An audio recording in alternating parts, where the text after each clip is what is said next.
Good morning mga ka-farmers, Philippines PH, kamagsasaka. Okay, time check 6 o'clock at iikot tayo saglit para tignan yung ika 3 days ngayon nung napulyar natin ng bio organic systemic pesticide, insecticide at bio organic fungicide at bactericide na may halong Yieldmore natural all-purpose foliar fertilizer at yung product natin na hyper compost. Okay, ayan, abangan nyo kasi napakaganda itong kuwan natin. Tignan natin sa mga gilid kasi paubos na yung tubig.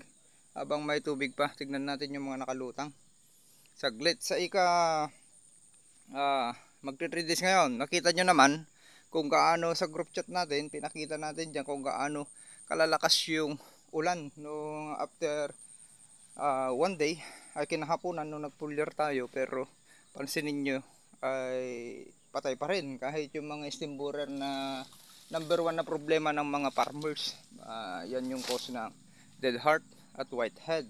Okay, early stage, yan yung nagkukos at yan na, linabas natin, nanlish na natin, linabas na natin yung bio organic systemic pesticide natin, insecticide. Okay, tignan natin dito sa gilid. At meron ako pala hindi tinira dyan banda kasi tayo kailangan merong control plot tayo. Yan yung hindi ko tinira, nakahiwalay. Ngayon tinira ko ngayon. Okay, ngayon ko tinira yan, isang load lang yang kaya pala. Yung isang load natin kaya ng 2,000 square meter. Okay, yan, tignan natin kung meron dito sa gilid. Tapos yung isa pang i-observe natin yung fungicidal effect at bactericidal effect. Talagang nalaglag, oh. Ang maganda sa early stage, gumagamit na kayo ng product natin, yan, Yieldmore na may bio insecticide at fungicide. Ayan, oh. Problema nyo yan, pinapahabulan nyo nga ng kanyang steam borer ng lason, hindi nyo mapatay-patay kasi nga sabi ko sa inyo may shield yan. Unlike kung yung gamit natin, parang yung ginamit natin ay systemic, tumatagal. At yung Yieldmore natin may sticker na po yun, kaya kahit na umulan ng malakas ay gumagana pa rin. Dami, oh. Okay, napatunayan nyo na. Matanda kasi na itanim itong palay natin. Expected yan na medyo kukulangin ng sowi. Importante meron tayong sowi na mahigit 10, 12 to 15. Okay na yan. Okay, ayan. Pansin nyo, daming steam borer. Pag tinignan natin sa loob nyan, lahat yan laglag. Ang dami nyan, hanggang gitna yan. Kasi nga, sinabi ko naman sa inyo, di ba, hindi tayo gumamit ng lason. Matagal na, kaya naglipa na yung mga kuha natin dito, mga lahat ng insekto. Ang maganda dito, yung sinabi ko sa inyo pala kagabi, nakabanig yung spider. Yan, oh. Ibig sabihin hindi siya namamatay kasi naman yan hindi naman kumakain. Paano mamamatay yan? Hindi naman kumakain dyan sa palay, kundi ang kinakain niya yung mga kalabang insekto. Ayun yung damselfly. Baka hindi pa kayo nakakita yung tutubing karayom. Pansin nyo, lumilipad. Ayan, oh. Ayan. Kulay blue siya, ang ganda. Yan yung damselfly na tutubing karayom. Kaya pag pumunta kayo dito sa sakahan natin, loaded din ng iba't ibang klase ng insekto. Pero pansinin nyo, wala naman tayong talo pa natin yung bomba ng lason na ang dami pa ring whitehead at dead heart. Ayan, oh, ang daming nakabanig na, kung sabi ko sa inyo, ang daming nakabanig na spider dito sa sakahan natin. Diba? Ang lalim dito, bahagi. Ayan, yun yung inisprehan natin, itong nakahiwalay yan, LP 2096. Okay, pabinatin pa natin konti. Ayan, oh, daming spider. Tapos kinarga na, hindi natin inispray to dahil tinitignan natin yung fungicidal effect naman. Tapos na tayo sa bio pesticide at insecticide ay napaka-effective, 99% effective. Ayan, tignan nyo, ang daming spider. Okay na tayo doon, hindi napapatay yung spider. Ito yung dinaanan natin. Tapos dito Dalawa. Isang load lang yan. Oh, ang luwang. 2,000 square meter. 1, nandun. 2. Tapos dito, 3. Tatlong kandaanan. Medyo malapad din. Okay, yan na yung long pin natin. Aanin tayo ng maganda dito. Tignan nyo naman yung kapal ng LP 2096 kahit na late na naitanim. Okay, binunot na matanda. At least di pa rin tayo talo. Dito sa dating punlaan natin din, oh, may halo lang na RC222. Okay, tignan natin kung may tubig pa. At least na ipapakita ko sa inyo ng actual. Hindi tayo, sabi ko nga si Agritipid PH, tip natin ay hindi nagkukwentuhang barbero lamang. Hina-actual natin at ipinapakita sa inyo yung bawat ginagawa natin at ginagamit. Ayan, hindi yung tira tayo ng tira, promote tayo ng promote ng produkto, wala namang epekto. Pansinin nyo, yung mga gumamit dyan sa Mindanao at dito sa Luzon, Visayas, ay talagang sa week pa lang, wala pang 1 week na ramdaman na yung bisa ng yield more natin. Paano pa kaya lalabas na natin yung bio insecticide? AIMC po ang magmamayari niyan. Aggressive International Marketing Corporation ang nagmamayari ng bio insecticide. Okay, pesticide, bio fungicide at bactericide at yung yield more natural all-purpose foliar fertilizer. Okay, ayan, tara doon sa gubat, marami doon. Ayan, oh. Talagang nakakuan, hulog. Tara bago tayo maghahatid. Ayan, oh. Okay, nandito sa Agritipid. Ang date pala ngayon, anong date na ba ngayon? 4 ata. At ika 39 days itong palay natin na naitanim na, binunot ng 29 days, naitanim ng 3 days, halos mahigit 30 days. Yan, iikot ko na kayo. Okay, yan, umikot na tayo. Mayroon, silungin natin dyan, ang daming nalaglag na mga kuan. Ang ganda niyan sa early stage, wala na kayong maiwasan nyo yung tungro. Bakit? Mamamatay na yung mga maiwasan nyo na, makontrol na natin yung green leaf hopper, GLH. Okay, yung BPH na problema nyo, kaya nyan patayin. Dahil ayaw nang kumain sa gamit pa lang natin sa lasa, ay ayaw na nilang kainin yan. Okay, lulodid din natin yung problema nyo sa taga. Ayan. Nandito na tayo sa ika 3 sa Las Pinitas. Okay, LP 2096. Dito nagtatapos yung LP 2096 natin. Ayan, naipakita ko sa inyo gaano kalas. Okay. Hanggang gitna yan, ganyan. Pansin nyo, mga stem borer, laglag. Yung nervous system nila ay nanunuot. Okay, nasira yung nervous system nila habang nandyan. Ayun yung ladybug beetle. Ayun. Ayun, okay din, di ba? Sabi ko nga sa inyo, kung ayun yung lumipad na. Yung ladybug beetle nandyan. Ayun. Okay ba? Okay na tayo doon. Sabi ko nga kung yung bio insecticide at pesticide natin ay selective, yung kalabang insekto, karami, nalaglag. Yung friendly insect, hindi siya. Yung mga friendly insect natin ay nandyan. Okay, nandyan na yung mga paborito natin na bio ladybug beetle. Ayan yung problema natin dito, mas mababa itong katabi natin. Pitpit natin, daming butas. Kung hindi marunong umikot yung tagasaka natin, kaya umiikot tayo dito kasi tayong naggumagastos, kailangan natin i-control to. Walang mangyayari sa ating sakahan, lalo't matanda na nga na itanim dahil yung irrigation ay late, dumaloy, tapos umurong lahat ng schedule, kaya tumanda itong palay natin. Kaya challenge sa atin ito na iani pa ng 200 dahil mabibitin tayo sa sowi. Pero tignan natin, pipilitin pa rin natin gamit yung mga protocol natin at mga produkto ng AIMC. Ayan, oh, ang dami. May halo dito RC222, kaya ang LP 2096 natin 1, 2, 3, 4, 5 pinitak. half hectares. Yung SL3988 natin, half hectares din. So 1 hectares na.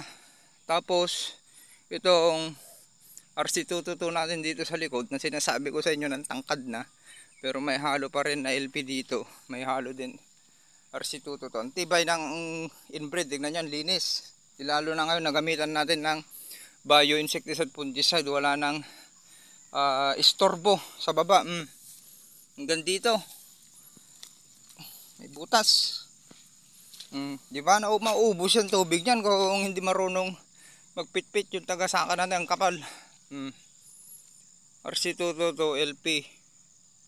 Yan na yung palay natin. Bago tayo alis, papasilip ko muna sa inyo kung gaano kanipis yung palay natin dito sa likod. Di ba? Hindi mahulugan ng karamihan pag naglabasan yung mga uhay. Yan o, naubos yung kwan natin dito. Ang daming butas ng kuhol. Abangan nyo yung kwan natin, pang control natin sa kuhol. Okay? Yung mga problema nyo, nandito si AIMC, Aggressive International Corporation, unti-unting susolusyonan yung mga problema nyo sa taniman hanggang ma-pure organic natin. Yun talaga yung makakatulong sa inyo at sa ating bansa at sa ating kalikasan. Yun yung tulong. Okay, bago man tayo mawala, ay at least hindi naman tayo iayaman dyan. At least nakatulong tayo. Okay. Ayan, butas din oh.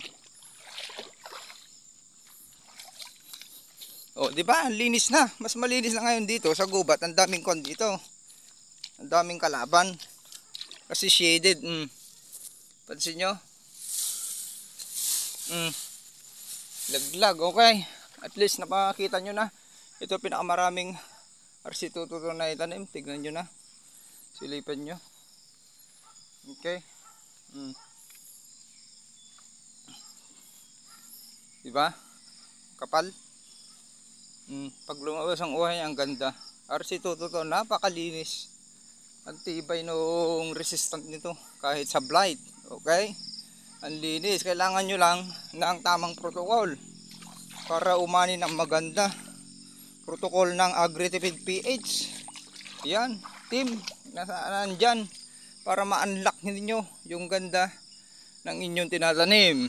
Puntahan nyo yung YouTube channel natin, Agritipid PH, para palagi kayong updated. At huwag kalimutang mag-subscribe, i-like and share na rin para makatulong din kayo sa pag-share nyo pa lang sa inyong mga kaibigan ay nakatulong na kayo. Hindi po tayo yayaman dyan kundi tutulong. Kaya tignan nyo naman yung mga post ko, actual. Halos hindi tayo, ayaw ko nang mag-edit, wala na tayong time dyan. Okay, actual na. Kaya pagpasensyahan nyo na medyo mahaba yung kuwan natin. Ang activities na lang natin sa susunod dito, pilapil. Kailangan malinisan na yan para next cropping hindi na pupunta dyan sa maikuliglig pa dyan or mailinang dyan sa gitna. Problema na naman natin papatayin yan. Kaya pag may nakita akong sisingit na kanyan kahit na sa gitna, minsan tinatamad, pero kukunin ko pa rin. Okay, isipin nyo na lang na once na mulaklak yun, tapos nakasingit dyan, next cropping, ilan na yun? Yung butil nun, 100. Yan, daming na kasi. Tapos tignan nyo rin yung ilalim. Ang ganda nga dyan sa tuktok. Yung ilalim pala ang daming, tignan nyo, ang dami palang damo, lalo yung siraw-siraw. Naku, ubusin yung sustansya ng palay nyo. Kaya magtaka kayo na bakit konti ang inani, kung hindi nyo alam na yung may-ari hindi niya alam na ang dami palang damo sa ilalim. Yan yung kung lang yan, yung sinabi kong hindi makakasira, yun. Yan, kung ng gulay pumunta lang dito, hindi makakasira, iilan lang yan. Yung pinakita ko sa inyo ng hapon, yung malaking uod na may horn. Okay, no, kung lang yan, dayo, hindi yan makakasira. Yan pinakita, ina-actual ko na sa inyo, di ba? Since nagpunla tayo, nagtanim, hanggang ngayon, anong date na 39 days, wala pa tayong ginamit na lason. Okay, pero tignan nyo yung resulta. Baka mas marami pang namatay, dead heart sa palay ninyo. Sabi ko nga sa mga tagasaka natin dito, may tagasaka tayo, dalawa. Ako lang ang palaging umiikot dito kasi ayaw nating malugi kahit na may tagasaka tayo, at inoobserbahan ko itong palayan natin at yung produkto natin. Okay, at napakita natin na napaka-effective. Okay, yan yung hinerbicide nila. Ipakita ko pala sa inyo paano mag-recover. Ayan, tignan nyo, tagal. At least pinatutukan ko to ng yung in-spray natin, bio Yieldmore plus bio pesticide, fungicide at bactericide, insecticide. Okay, ngayon ang maganda dyan, lalabas, hahabulin natin yung height kasi medyo na-delay yan kasi hindi na nga sasagap ng maganda ito yung photosynthesis niya kasi sira yung flag leaf shape. Ngayon yung ito, lalabas yung bagong dahon. Kung yung lumabas yung flag leaf shape, makakakuan pa rin yan. At least may ilalabas na uhay na mabubuo dahil nasaktan yan sa herbicide. Maganda naman dito na portion, tinira pala nung mga tagasaka natin na hindi natin alam at naipakita ko sa inyo. Okay, kuan yan, naitaon naman, kailangan natin maipakita lahat dyan. Tara na, pauwi na tayo at maghahatid tayo sa school. Ito RC22 to. Okay, nikot ko na kayo, 16 minutes, bilisan natin, 30 minutes ulit ito. Please nakita nyo, ika 3 days na nag-pulyar tayo. Tapos dalawang beses na umulan na napakalakas, talagang punong-puno ito, umapaw lahat ito. Walang nagpapatug dito, umapaw. Ibig sabihin kung walang sticker, hindi effective yung pulyar natin. Kahit walang sticker, kung napapasukan natin sa estomata, makakapatay pa rin yun. Okay, yung pulyar natin hindi masasayang dahil organic, bababa naman dyan. Yung nahugasan ay pagkain naman ng mga microorganism sa baba. Yun ang kagandahan ng organic sa synthetic. Okay, explain na natin. Compare sa synthetic na pinupulyar ninyo na abono, magtatap dress pala yung kon natin, di ba? RC22 to, magtatap dress pa lang. Sakto pa lang yung timing niya. Kahit nauna na ng 15 days kasi mas na-transplant shock ito, halos 10 to 15 days na transplant shock bago naka-recover, kaya yun yung delay. Yung katabi natin, saan na tayo? Ayun pala, yung gumagamit ng synthetic foliar na abono, ginawang foliar, yan, na abono, ay maraming hindi naniwala dyan ng mga expert. Okay? Dahil yung dahon ng palay, sa liit niyan, ang liit din ng stomata niyan pag nag-open, diyan humihinga. Kaya ang hirap papasukan yan. Pag in-spray nyo yan ng umaga, na initan ng mga alas 9, nag-evaporate na yan. Nag-evaporate yung synthetic na ginamit nyo. Yun yung kaibahan niya. Kaya anong nangyari? Nasayang lang yung pagod ninyo at gastos. Unlike sa organic, nakakapit yan, amoy pa lang, ulam na. Okay? Yung mga sugar content na lang yan ay pagkain na ng mga microorganism. Kaya kahit na ulanan yan ay ang daming benepisyo. O ganun na lang, sharing is caring. Yun yung kaibahan ng organic at yung ginagamit yung synthetic foliar. Okay? Pag umulan, wala na. Nahugasan na, bumaba. Ayaw pa nga nung microorganism yung synthetic ninyo. Okay, SL3988 natin to. Okay, mas mahina ito sa blight. Alam nyo naman itong variety na to, mga SL ay ang kahinaan na mga yan ay blight, bacterial leaf blight. Okay, kaya maganda at mapapatunayan natin, may paisa sa nakita ko, lalo yung mga mababang parte, sigurado yan kasi pupunta yung X6 nitrogen doon, na yung nitrogen mag-o-over. Ang maganda para makita natin yung resulta, importante yung flag leaf shape ninyo ay napakalinis kasi ang tatamaan dyan Pag nagkukulang na kayo ng potassium ay 3 and 4. Tapos yung old dahon, kusang namamatay yan. Kasi wala nang sapat na pagkain. Pupunta na yan sa bagong leaves. New leaves yung sustansya. Okay? Importante, sa panahon ng pag-uhay, ay buhay yung plug leaf natin. Matigas. At hindi nakabaluktot. Nakabuka para maganda yung pagsagap niya ng mga sustansya dito sa taas, sa air. Tapos yung photosynthesis, pagluto niya. Okay? Yung sikat ng araw ay masagap niya lahat yan. Ganun na lang, sharing is caring. Magandang araw ulit sa ating lahat. Okay, cut na natin. Bye bye.